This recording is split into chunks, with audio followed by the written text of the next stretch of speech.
They came looking for hope and left carrying silence. She stood on stage in heels and confidence and told them exactly what they wanted to hear. Every word measured, every pause intentional. The applause roared, but beneath it, there was a quiet that no one noticed. She didn't steal money from banks. She stole it from women who believed in her. The people she hurt the most were the ones who trusted her because she said she was just like them. A smile, a story, a promise, and suddenly, their dreams were tangled in someone else's plan. How dangerous can inspiration become when it comes with a price? She tells her story like a confession, but it's rehearsed to perfection. Once broke, once struggling, a single mother juggling debt, fear, and survival. I was exactly where you are now, she says. And in that moment, the room leans in a room full of uncertainty. She becomes proof that escape is possible. Photos flood social media before and after. Testimonials glow with gratitude. Quotes about independence. Stories of women building wealth together. Every detail is curated. Every image inspires. But no one ever sees her trading screen in real time. Only screenshots, carefully edited, carefully controlled. Trust doesn't come from numbers. It comes from similarity. And the room feels it. Her pain mirrors theirs. Her story feels like theirs. Would you trust someone more because their pain looks like yours? She didn't just sell courses. She sold a vision, private coaching sessions, exclusive investing groups, secret strategies that banks don't want women to know. The prices climbed like a ladder of ambition. £500 for a course, £2,000 for mentorship, £10,000 for entry into the so-called elite wealth circles. She wasn't selling investments, she was selling a future, packaged as certainty. And the women came. They quit their jobs. They withdrew savings they had carefully built. They borrowed from family. They took loans, all in the name of financial freedom. Every success story she showcased was hers. Carefully edited, perfectly staged. Every setback, patience, timing, misunderstood strategy. The tension grew quietly. No one questioned her numbers, because hope felt more valuable than verification. She was everywhere, yet nowhere. Social media buzzed with smiling faces, glowing testimonials, images of small victories magnified into life-changing results. The illusion was irresistible.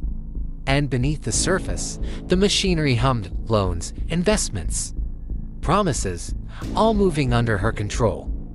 All perfectly unseen. If someone promises freedom, do you ask for proof, or do you hope they're right?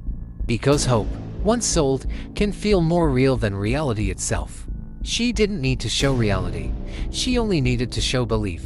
Every day, her followers received screenshots, green numbers glowing on sleek dashboards, balances climbing steadily, daily wins highlighted in bold. The numbers promised progress, certainty, growth. And the women watching, they believed in finance. Belief grows faster than verification. Confidence can replace evidence. Hope can outweigh experience. But behind the glowing charts, there was nothing. The platforms were demo accounts. The profits were fabricated. The withdrawals people requested, blocked. She offered reasons, each carefully measured, each plausible. Market delays, technical issues, compliance reviews. Patience, she said, builds wealth. Time is the true currency. And everyone wanted more. The women kept depositing, turning savings into numbers on a screen, numbers that existed only in someone else's story. Every call, every chat, every message reinforced the illusion. This is real. It's happening for you. Wait a little longer. And as the excuses multiplied, so did the suspense. No one questioned the screenshots. No one demanded proof. The hope was intoxicating. Yet beneath it all, unease began to creep. Because when returns disappear, explanations multiply. No money changes hands. No accounts reflect reality. But faith continues to flow. She had created a system that ran on trust, on desire, on belief, and nothing else. It was invisible, untouchable, unstoppable, until belief eventually collides with truth. The truth about her audience wasn't in the numbers. It was in the lives she touched. Single mothers juggling rent and work. Divorced women trying to start over. Widows who had lost more than money. Immigrants chasing the promise of opportunity. Women rebuilding after every imaginable loss. They weren't chasing luxury. They were chasing stability. A safe future. I hope that someone finally understood them. And she became that someone. Her words inspired. Her presence reassured. Her programs promised more than money, they promised belonging. But behind the inspiration, the consequences grew invisible. Yet devastating. Rent went unpaid. School fees were missed. Debt piled up like silent mountains. Families suffered quietly, hearts heavy with trust betrayed. And the cruelest twist. They didn't report her. Because she had helped them emotionally. Because she had motivated them when no one else would. Because she felt like family. And family hurts the most when it deceives. The line between empowerment and exploitation blurred. What seemed like a hand up was actually a hand guiding them into a trap. Is betrayal worse? The voice asks. When it comes dressed as empowerment. Because belief is stronger than evidence. And trust, once broken, cuts deeper than any loss of money. The first cracks appeared online, small at first, barely noticeable. A question here, a skeptical comment there. She deleted them quickly, blocked critics. Rewrote the narrative before anyone could see the damage. But the cracks weren't just digital. Banks froze accounts, payment platforms flagged activity. Investors grew uneasy, even her closest. Assistants began disappearing. Some resigned quietly. Others vanished with unanswered texts. The brand that had once glowed with inspiration now wavered under scrutiny. And yet, the public still believed. Or at least, they wanted to. Narration, the louder the motivation, the quieter the truth becomes, because she had mastered the art of illusion. Every post, every image, every testimonial reinforced what people wanted to see. A savior, a guide, a beacon. But behind the carefully curated photos and glossy promises, the reality was slipping. She didn't panic, not yet. Instead, a psychological shift began. The women she had empowered, the single mothers, the widows.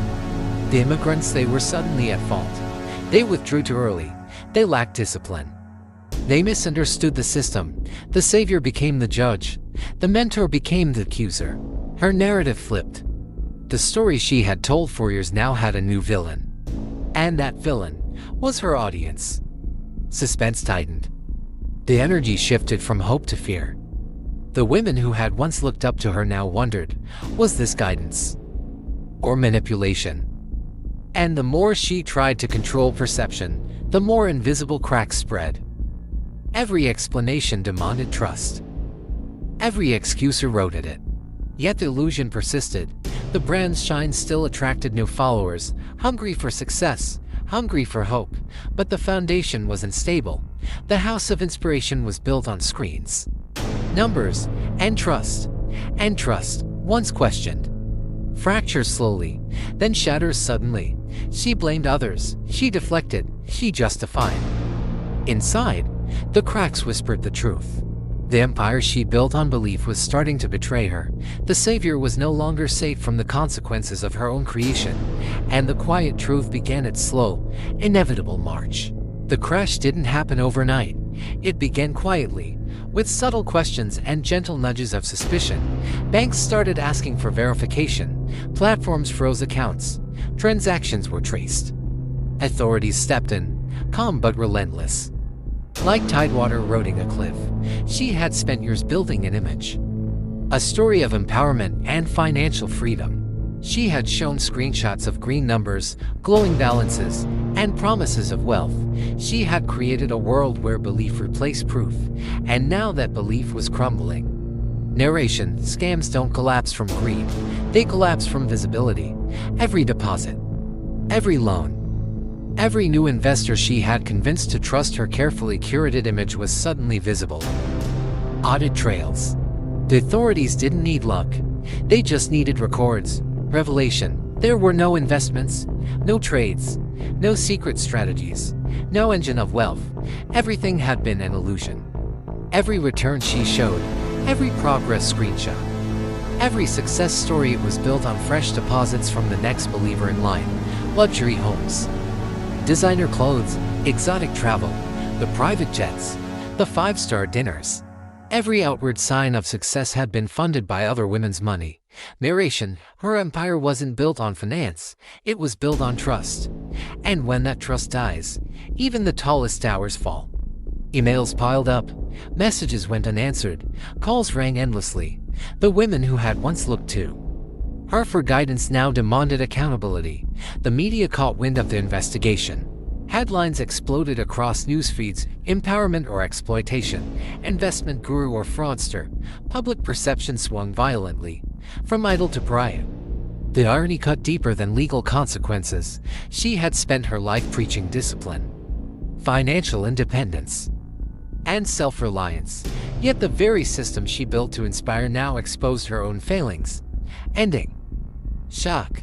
She never invested a single pound, not once. All the money, all the deposits, all the admiration gone in the light of scrutiny. Her world, once a dream for so many, collapsed into a nightmare. And the most haunting truth, she had believed her own story for years. She convinced herself that she was building wealth, empowering women, changing lives. And when the illusion shattered, the karma didn't just touch her, it consumed her entirely. The rest came quietly, but the headline screamed: investment guru in UK arrested for multi-million-pound fraud, women's financial coach accused of deception and theft. The public gasped. But the real shock lay deeper. Behind the flashing cameras and breaking news, most of her victims didn't testify. They didn't call the police.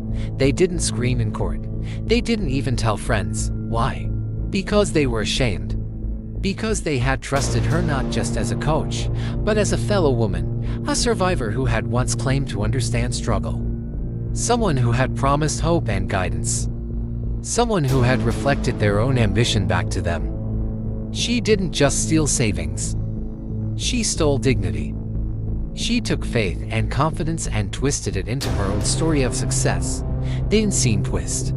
Her brand, what the world had celebrated as empowerment, mentorship, and inspiration, was nothing more than camouflage. Everything she built, every seminar, every screenshot, every promise of independence, it was a mask, a carefully constructed illusion that hid the crime. Beneath the glitter of aspiration and the irony, the cruelest twist of all is that she had convinced herself she was helping.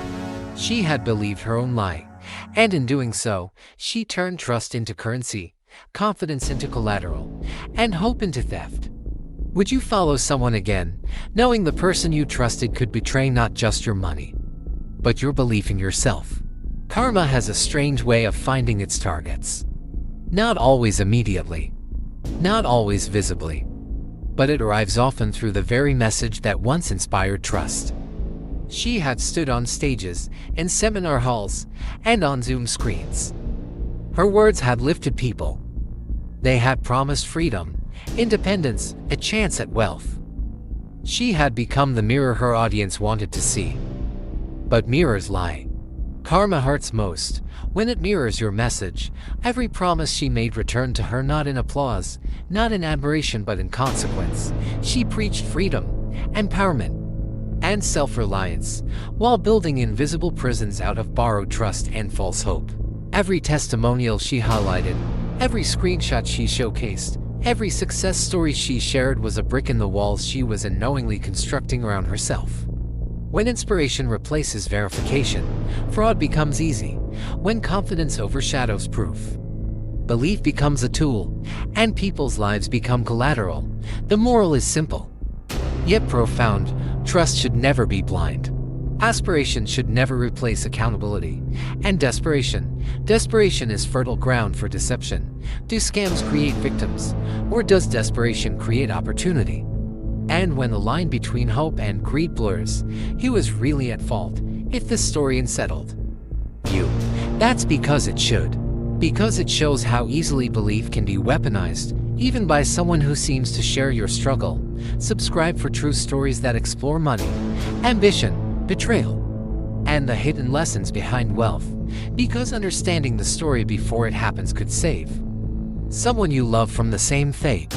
Like this video if you've ever trusted someone based on charisma, promise, or image, and realized later that proof matters more than words. Share this story, because someone you know might still be listening to the wrong mentor, believing that freedom is only one payment away, and sometimes the cost is far greater than anyone can imagine.